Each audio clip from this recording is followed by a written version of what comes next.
Hello everyone, देखिए अब next topic करते हैं हम principal of reversibility. Principal of reversibility में देखो क्या है, जैसे ये आपके पास एक इंटरफेस हो गया यहाँ पर, ठीक है। और मैं कह रहा हूँ यहाँ पर ये जो मीडियम वन है इसका रिफ्रैक्टिव इंडेक्स μ1 हो गया और इसका रिफ्रैक्टिव इंडेक्स यहाँ पर μ2 हो गया। क्लियर, ये मीडियम वन है आपके पास और ये वाला मीडियम 2 हो गया, ठीक है। इसको रेयरर मान लो और इसको डेंसर मान लो, ठीक है।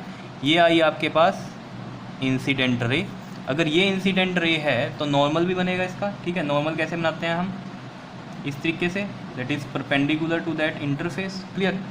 और आफ्टर रिफ्रैक्शन कैसे जाएगी रे, बेंड टूवर्ड्स द नॉर्मल, इस तरीके से। क्या इतनी बात क्लियर है या नहीं है, ठीक है। अब हम क्या कर रहे हैं यहाँ पर, ये चीज़ को समझो। जैसे मान लो ये हो गया O पॉइंट, ये हो गया हमारे पास A पॉइंट, ठीक है।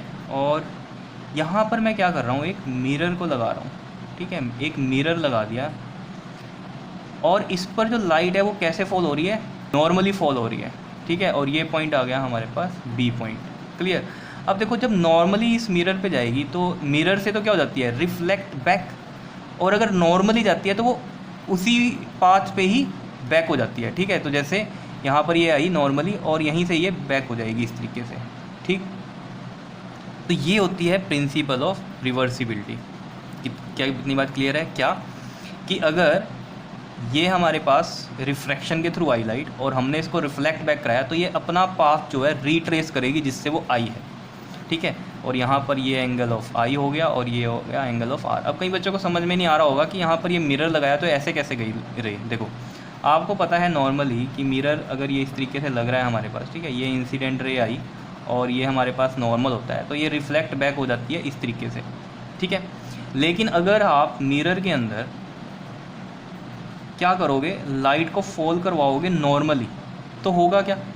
देखो आपको पता है इसमें रूल क्या होता है, रिफ्लेक्शन में एंगल आई जो होता है वो इक्वल होता है एंगल आर के, ठीक है ना। अब यहाँ पर क्या है, रे इस तरीके से फॉल हुई नॉर्मली, ठीक है। और नॉर्मल भी इसका यहीं बनेगा, तो नॉर्मल के साथ इस रे का जो एंगल आई है वो 0 बना।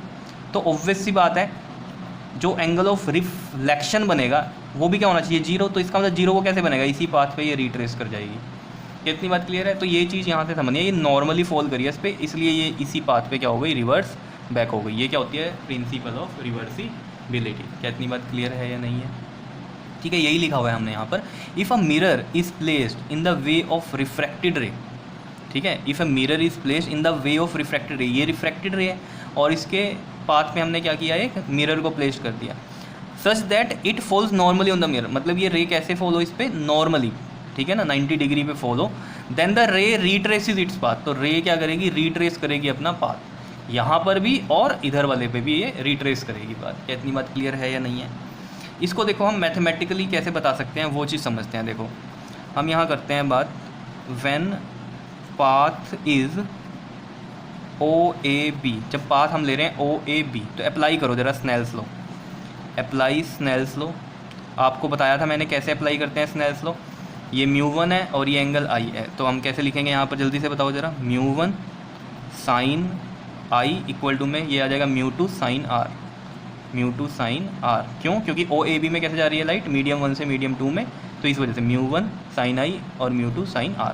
कैसे लगाते हैं ये हम, जिससे लाइट जा रही होती है, जिस मीडियम से हम पहले लिखते हैं, तो जिस मीडियम से जा रही है, मतलब मीडियम 1 से जा रही है तो मीडियम 1 का पहले लिख रहे हैं, μ1 sine I equal to μ2 sine R। और ये आपको पता ही है, यहाँ साइन I और ये साइन R इधर आ जाएगा, साइन R इक्वल टू में ये μ2 और ये क्या आ जाएगा μ1। क्या इतनी बात क्लियर है या नहीं है, बताओ।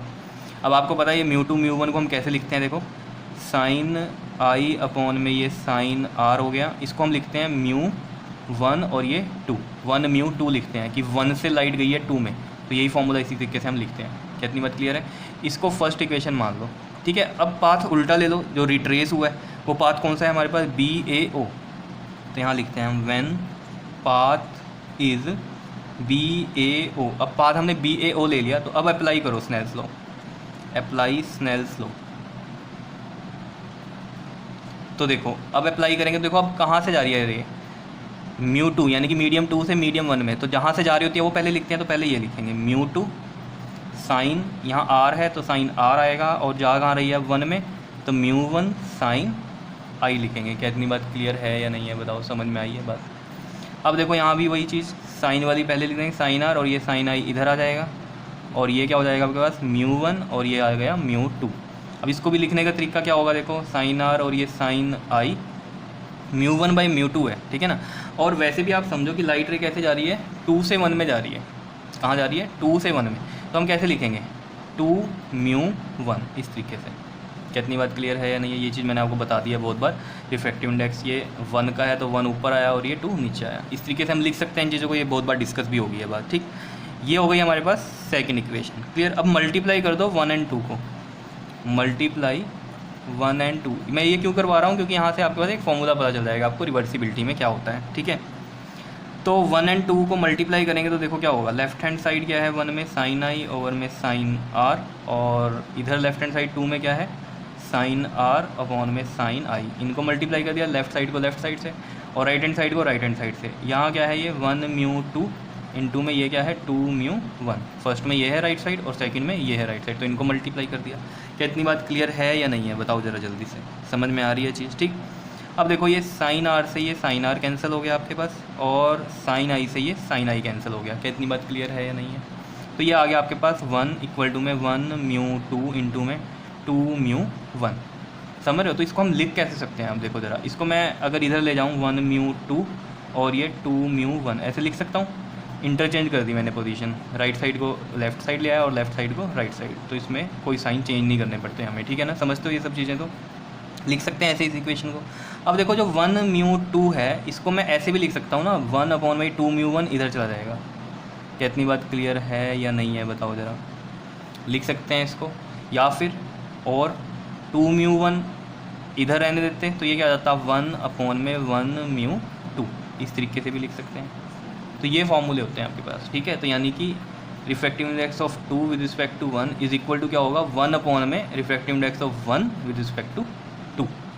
क्लियर है, बिल्कुल रिवर्स हो जाते हैं ये। क्या इतनी बात क्लियर है या नहीं है। तो ये फॉर्मूला हो गया इसका आपके पास, और ये था हमारे पास प्रिंसिपल ऑफ रिवर्सिबिलिटी, क्या कि ये है इंसिडेंट रे और ये है रिफ्लेक्टेड रे।